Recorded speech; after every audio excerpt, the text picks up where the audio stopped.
Morning guys, welcome back to Formula 1 News. Major updates on Ferrari going into the British Grand Prix and not the ones that Lewis Hamilton would have been hoping for. For a long time now, we have heard rumours of a new rear suspension upgrade. Ferrari took engineers off next year's car in 2026 back to this year's machine to try and give them a chance of making the SF25 the car that it is capable apparently of being. But this rear suspension was planned initially for Silverstone. That was the rumour a long time ago, but they've not been able to make it happen in time. They will only have the Austria floor upgrade this weekend for Lewis Hamilton's first home Grand Prix in red. It will arrive in Spa instead, and it's not necessarily, according to rumours, going to be all sunshine and rainbows for the team or Lewis Hamilton. Very much enjoyed your thoughts in the comments. Hit the like button if you enjoy. Subscribe if you're new as always. I would greatly appreciate it. Plenty as ever to get into. We're going to start with this. Williams, they've had a stinky few weekends, to say the very least. They do have what is a slight tweak to their livery. I actually think it's kind of nice what they've done here. Just a little bit of red, white and blue on the front of the nose.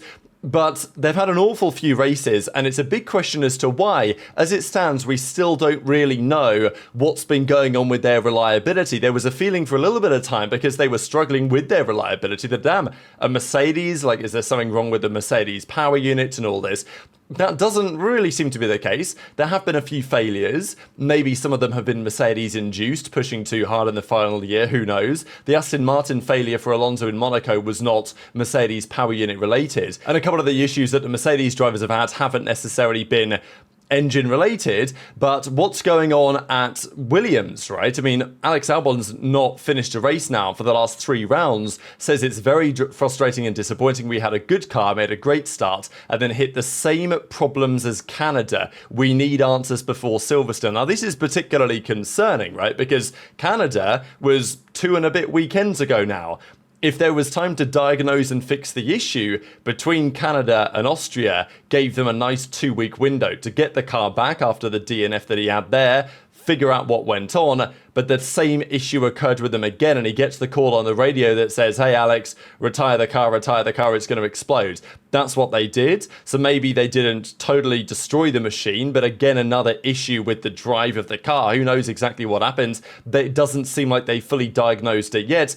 But there's only a few days, right? Like, this is the thing. If they couldn't figure out the issue and resolve it in time for Austria, what makes you think that they can figure it out in time for Silverstone, right? That's coming up in a couple of days. That's the key concern, I would say, for Williams right now. Of course, what is a home Grand Prix for them, and some would say for Alex Albon, but he does drive under the Thai flag. Cadillac have to choose a couple of drivers. Graham Loden, just to, this is the guy who's going to run the show over there. So just, if you guys haven't seen him yet or heard his name, this is who he is. And he's talking about their drivers, what they're going to do, what their lineup could be. Just, get familiar with him because he's going to be a familiar face, I would say. Bottas, Perez, Tsunoda, Zhou, Drugovich, Schumacher. Who knows? Maybe there's options out there. I know that some have even suggested, how about a Perez-Tsunoda lineup over there at Cadillac? Maybe, Red Bull will get showed what they were missing in some regards. But these are the key candidates anyway for next year's drive. I think Tsunoda does have to be seriously in the conversation now, because with the way that things have gone at Red Bull, again, as unfortunately was rather predictable, Yuki's seat is very much in question. What if Lawson comes back? That's been a question after what happened in Austria. Of course, he had a horrific start to the season in the Red Bull. He's frankly had a horrific season in the Racing Bulls. Hadjar's been mostly running some circles around him. But Austria was the first weekends where Lawson was just straight up quicker in quali, in the race. Executed an excellent Grand Prix to P6. Marco, though, says, we're not bringing him back in. Lawson was completely exhausted. I think he also would not have stayed on his feet next to Max. So Marco's saying, look, whatever happens with Yuki, we're going to stand by him. And to be fair, what else can you do at this point if you're Red Bull, right? Like, you're going to make another mid-season driver swap. You got to know that it's just cooked at that point. But Lawson can do enough to maintain his seat in Formula 1 if he keeps on delivering performances like Austria. And Hadjar at least will be on some notice. I don't think Hadjar's going to be going anywhere, but at least he will say, okay, I need to make sure I'm still staying on form, otherwise my status as the number 1 driver in this team may not last forever. It's not really like there is status at that Racing Bulls team, but it's been clear that Hadjar has been the stronger since Tsunoda left and they did the swap, because Hadjar and Yuki were pretty similar. Probably Yuki was slightly stronger at the start of the season, but you'd expect that really, given his tenure in the team. Toto Wolff has been talking a lot over the last few days.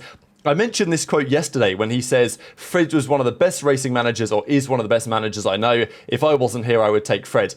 I know a couple of guys are pointing out, is this just let's say, Palpatine level strategy here, where Toto is saying this with the intention of do not interrupt your enemy while he is making a mistake or whatever, and suggesting that, well, actually, no, maybe Fred is not a very good team principal, and therefore keep on doing what you're doing, Ferrari. You know what I'm saying?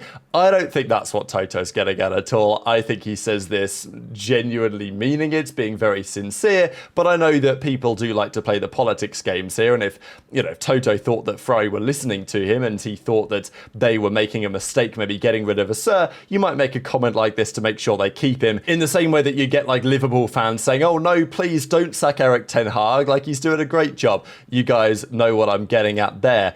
He also said that he will be confirming the Mercedes driver lineup before the summer break. So we're talking in the next couple of weeks here, apparently, at least in that summer break period, where we're going to get some sort of an answer. So Toto says, I don't want to be sadistic in letting a driver wait. Do we really believe that? At the end of the day, Toto's a businessman. He's going to do what makes the most sense for the business. And it's not like George Russell's going to get a better offer somewhere else. So it's understandable the direction that they're taking. Toto, though, also says he doesn't expect Red Bull to make a big splash with next year's car. So even this, it's like, well, hey Max, just in case you hadn't heard, I'm not expecting much out of your team next year. Do you want to have a conversation?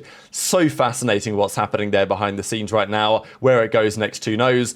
The Max versus George question is a big one. I see lots of debate about this still online because I don't know if the community is necessarily 50-50 split on it. I think everyone is in agreement that Max is the best and the faster driver, but George is still an excellent driver in my opinion, and currently is part of a setup at Mercedes that seems to be working quite well from a driver perspective. You bring in Max, it's going to cause issues somewhere. Depending on who his teammate is, those issues might be different, and maybe the issues are slightly further down the line. But it's, I think with Max, you've got to recognise that if you bring him in, there is a trade-off there. But obviously the positive side of the trade-off is you are getting guaranteed maximisation on some level. But maybe that wouldn't be enough depending on what car Mercedes put out next year, or maybe it wouldn't even be necessary if they put out a great car next season. So it's a big question, but you've got to talk about Red Bull in the sense that Sauber have outscored them in the last 3 rounds. Like, I'll just want to say that again. Sauber, imagine saying this coming into the season, have scored 1 more point than Red Bull have over the last 3 rounds. They've scored 20 between Hülkenberg and Bortoleto. It's 3 straight point-scoring finishes for Hülkenberg. What a drive to get into P9. Bortoleto did a great job getting P8. Maybe on another day, gets P7 from Alonso.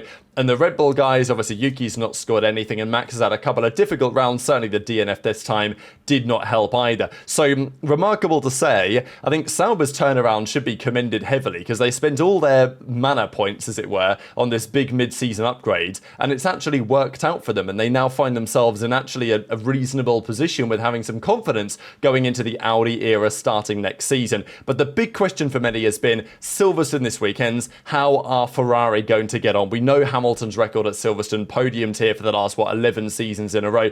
The only time he hasn't podiumed here in recent memory was his first season with Mercedes. So plausibly, you could argue a similar thing might happen again here at Ferrari. It's more likely than not. Hamilton's not had a podium so far this season. He's got pretty close, but on the occasions he has, Leclerc has been there to pip him to the post, and that was the case again in Austria past weekends. But of course, we know what Hamilton does around this circuit, and even for the last couple of years when it's felt like the season's pretty miserable, there's not much hope, Hamilton and Mercedes and I don't know, the weather just magically pulls something out, and you get races like we've seen over the last few years.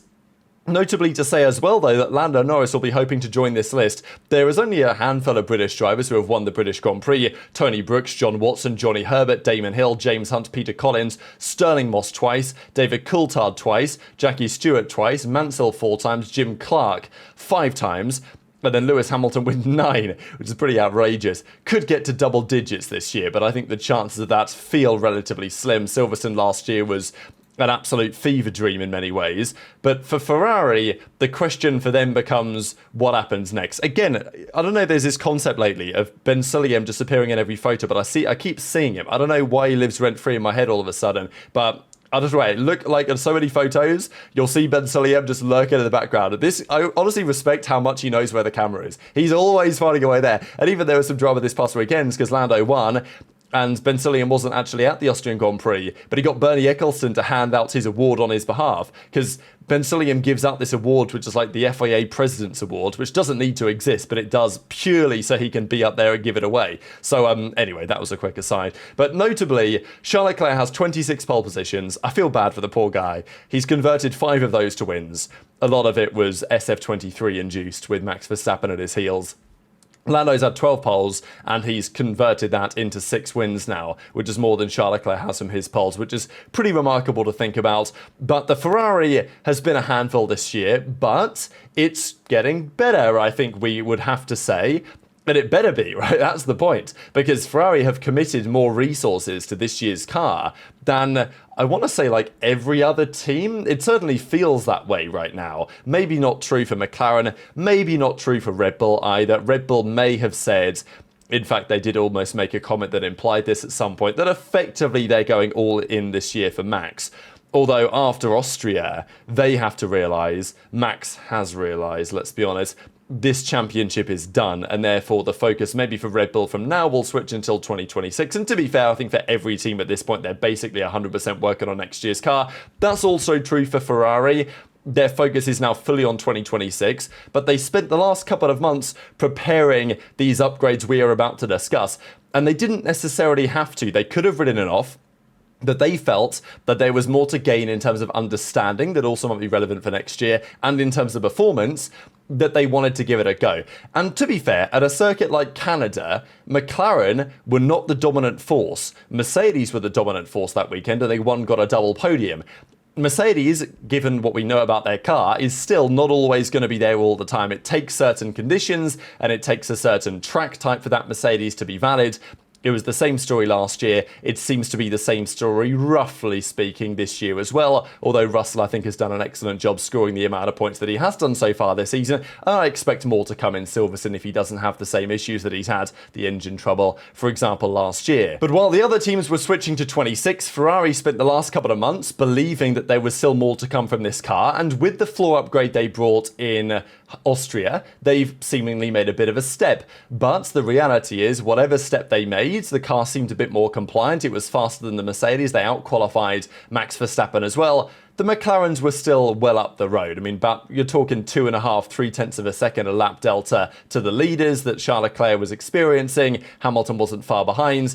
And yes, some of that can be explained, maybe even all of it, by lift and coast, but that's an unfortunate reality of this Ferrari car right now, that it is simply unable to be driven at the limit. And I think there's a real feeling why, the reason to me why Hamilton is still kind of struggling to get to grips with these cars is, and the reason why I fundamentally don't really like these regulations, is that when I grew up watching Formula One, you could hustle the cars. Like, they were agile, they were nimble, and the fastest way to drive them really was to, hustle them through a corner, take a bit of oversteer, accept a little bit of sliding, and because of the way the tyres were back then as well, that was the fastest way to drive. I mean, even you go back to the 80s, 90s, you watch Senna drive and you see how they were drifting around corners and stuff. Nowadays, it's not like that, and maybe that's fine. The drivers need to be adaptable, of course. But definitely in these regulations, it's a lot of the time about who can drive their car at the 99.9% on the limit, but if you get to 100%, then you start overheating the tyres and things all fall apart. And I think that's my primary frustration with this set of regulations, and I think that it's probably Hamilton's as well. Next year may be a different story, but even what we're going to discuss here in a second, and there was actually some interesting analysis done that I saw on this today, that Hamilton was discussing, as we saw yesterday, that Leclerc, coming out of corners, is able to kind of slide the car a little bit more. I think if you look at the traces, it's actually probably less true. Leclerc does enjoy an oversteery car, but he's able to treat it in a way where he's not putting too much pressure on the car. Hamilton, certainly in Austria, with the new floor, was a bit more confident to brake a bit later and turn the car in and be a bit more aggressive with it. But it doesn't seem like you can do that, and Leclerc's able to manage that a little bit better. And when Hamilton is a bit more aggressive and tries to hustle the car a little bit, which is the way that he's been driving for the last 40 years, effectively, it's not something that he's going to be really able to overturn, I would say, this season. Then he overheats the rear tyres, he gets rear sliding, things start to fall away, and that's an issue in the race as well this season, where it hasn't necessarily been before. So I think it's a combination of factors why Hamilton's still very quick, but he's just not quite as quick as he would like to be, and of course that would affect his chances of winning in Silverstone, but mainly a front-limited circuit, which may help his pace a little bit, and it's also Silverstone, he's rather good around there. But to be fair, so is Charles Leclerc. Now, Ferrari do have this brake issue, and it's worth discussing it a little bit. There was this wasn't really what the article said, so I just wanted to quickly say that the article was saying that Leclerc loses lots of time because he has to manage the brakes. There isn't really too much more to it than that, but just a brake-heavy circuit in Austria, where the brakes, especially for turn 3, turn 4, like overheat a lot, Ferrari just struggle with that more than any other team. That's been a major issue. And apparently at Silverstone, there's a possibility that plank wear could then be the limitation. So here we go again with Ferrari. And I do wonder, like, if your car is so bad on some level that you've got a lift and coast for brakes, you've got a lift and coast, which is when you don't go flat out before you get to the end of the straight. When you come to the end of the straight, you lift off for, half a second, a second, whatever it takes to keep temperatures in check. It doesn't cost you much time, but it does help, preserve fuel and these other things as well. But it's obviously not optimal. You want to not have to do any lift and coast if you could, and cooler conditions and fewer heavy braking zones mean that brakes shouldn't be a concern, but the main concern is high-speed corners and plank wear. Ferrari hopes the floor upgrade will help. So, here we go again, right? Ferrari are going in saying, oh, well, we might have some issues. And the new rear suspension that everyone has been talking about to get the rear of the car more in check. Hamilton, as we've just discussed, isn't very happy about the rear stability when he really tries to get the car to do what he wants. That's when the new rear suspension is potentially going to fix some of those issues and make the car perform better in all types of corners. And of course in qualifying, which has been their key weakness really so far this season. But the new suspension will arrive in Belgium. Now, initially, when we talked about this rumour of the rear suspension quite a while ago now, good 6 weeks ago at least, the rumour was that they would bring it for Silverstone, and that was the target date. The Austria upgrades, the floor upgrade, that was maybe meant to arrive in Silverstone too, but they managed to fast-track that one to be ready in time for Austria because they really needed the performance, and Fred Vasseur's job seems to be on the line. But in this case, they've not got it done in time, or they never intended to, or whatever. But the new upgrade will see the front arm of the upper triangle will attach, still to the gearbox, but at a lower position. They're changing some of the angles, the anti-squat, I imagine. We'll see what they actually change in the end at the back of the car. Just to quickly note, this is the floor upgrade that they brought between Canada and Austria, the changes that we saw made. As far as they are concerned, it seems to have worked. They're pretty happy with what Ferrari have done and achieved here. But the question now is, what next? Because it clearly wasn't enough to get to where they want to be. Yeah, they were faster than the Mercedes. Maybe that was a Mercedes issue. And they were still quite a way behind the eventual race winner in Lando Norris and the winners in McLaren. After that new suspension, though, in Spa, there's going to be a floor update in Hungary. So Ferrari have quite a lot in the pipeline here, and they've spent a lot of money and a lot of resources to make this happen that could have been spent on next year's car. Hamilton, of course, would have hoped, I imagine, the new rear suspension arrived in time for Silverstone because it's meant to be an upgrade that improves his own performance, but that's not going to happen in time. The suspension, similar in concept to the one that Mercedes introduced at Imola, which actually made them worse initially, but then they figured out that no, it is an upgrade, we just need to change our setup. It aims to improve traction out of slow corners and reduce tyre wear. It is, however, expected to raise the rear more under braking. The article describes the goal is to increase the pro squat function to improve traction when exiting the slow corners, and this means the rear stays lowered at this delicate phase, perhaps avoiding these sudden changes in height that can cause the tyres to skid and therefore overheat in traction, which Hamilton has been struggling with. But when braking, the rear will tend to rise more, making the SF25 even more critical, which could again be an issue for Hamilton. So potentially, under acceleration, it may be better for Hamilton or just for Leclerc, just for the drivers, because the rear is more stable. But actually under braking, it could be more, let's just say, difficult to handle. So honestly, who knows at this point? It's difficult to have much faith in Ferrari. And then they're expecting a second floor update to increase the downforce and then offset this negative. So it's a pretty fascinating development here when Ferrari have brought one upgrade, which seems to have fundamentally improved the car. They're bringing a rear suspension upgrade that has its pros and cons, and then another upgrade